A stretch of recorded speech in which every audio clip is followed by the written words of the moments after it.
Ms. Estes, for the opening statement. I guess Mr. DeFazio missed the plane.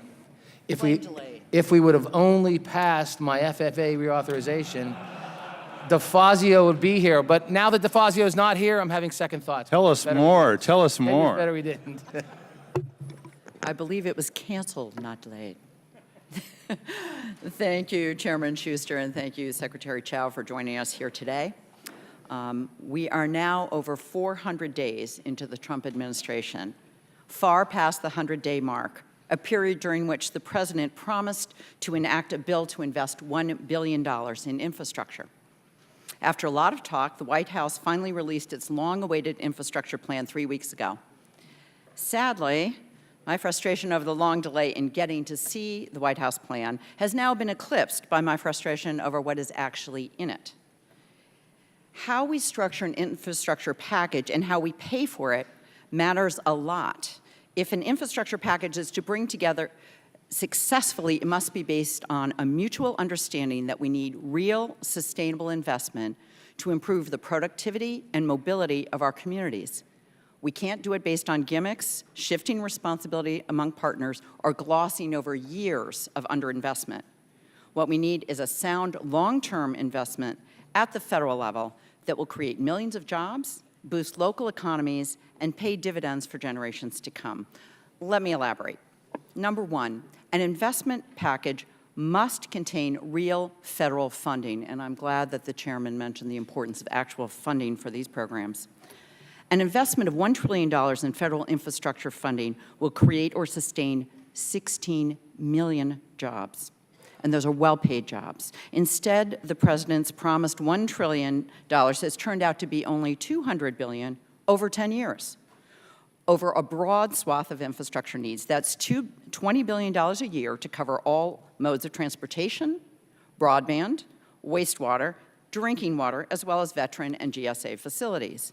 And let's be clear, this $200 billion in, quote, additional money is proposed in the broader context of $168 billion in cuts to existing transportation, transit, and infrastructure funding over the same 10-year period. So in reality, the President is proposing very little, if any, new federal money.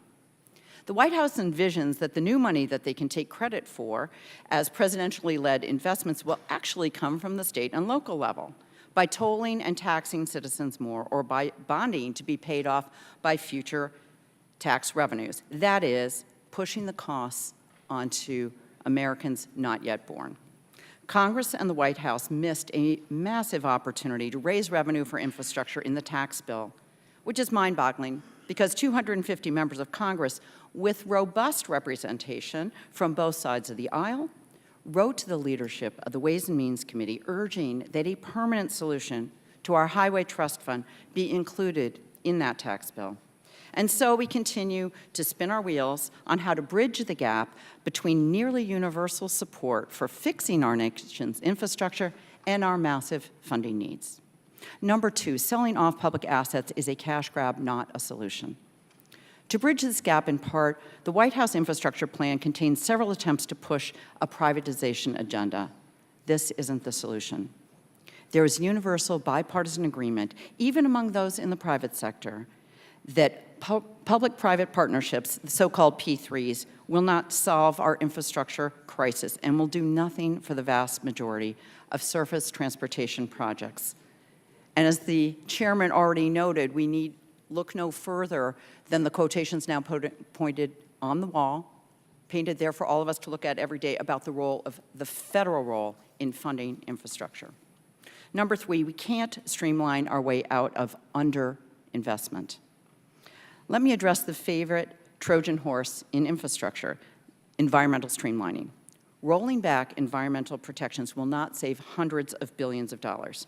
The vast majority of projects, 90% of projects, are already exempt from full environmental review and proceed under a categorical evaluation exclusion, a so-called CE. Only 4% of projects require the preparation of an environmental impact statement, the most detailed review document. And for the surface transportation projects that do undergo a detailed review, the time for completion is less than 4 years. In the last decade, Congress has passed extensive legislation to expedite environmental review based on inputs from state DOTs. Timelines to complete various levels of environmental review have fallen significantly as a result. While there may still be legitimate policy changes Congress should consider to expedite project delivery, which I and many of my colleagues are open to hearing about, artificial deadlines and punitive actions are not the answer. Number 4, let's work with what we have, existing federal programs. The White House talking points claim to want to give states and local governments more decision-making power, yet they have proposed to direct 80% of infrastructure funds, $160 billion of the $200 billion, to grants or loans selected by the federal government. Again, these programs are coupled with cuts to existing programs under which states and local governments currently select those projects. Instead, Congress can quickly and fairly direct infrastructure dollars to states and cities through existing infrastructure programs. Doing so ensures that these investments result in projects that utilize American iron and steel by enforcing Buy America protections.